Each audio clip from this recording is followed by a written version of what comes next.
Very good morning everyone. আশা করি তোমরা সবাই খুব ভালো আছো, আমরাও ভালো আছি। রূপু স্কুলে ঢোকার আগেই না ওরা ফ্রেন্ডসরা মিলে এরকম আনন্দ করা শুরু করে, ওরা রিঙ্গা রিঙ্গা রোজেস খেলছে। আজকে ওর টিফিন বক্সে দিচ্ছি পোট্যাটো স্যান্ডউইচ, তাই ভাবলাম তোমাদের সাথে শেয়ার করি।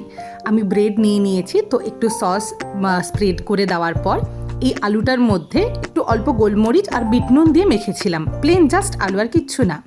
মেখে একটা ব্রেডের উপরে দিয়ে আরেকটা ব্রেড আমি ভালো করে চাপা দিয়ে দিলাম, দিয়ে যাতে ওর খেতে ইজি হয় আমি এই ব্রেডগুলোকে হাফ করে কেটে নিয়েছি। দিয়ে একটা প্যানে অল্প just 1 table spoon oil spread করে দিয়েছি। দিয়ে তারপরে আমি একটা ডিমের গোলা তৈরি করেছি, ডিম আর একটু দুধ আর অল্প একটু নুন, যেহেতু আমার স্যান্ডউইচের মধ্যে নুন দেওয়াই আছে তাই জন্য আমি এক্সট্রা করে বেশি নুন দিইনি, জাস্ট একটু নুন দিয়েছি।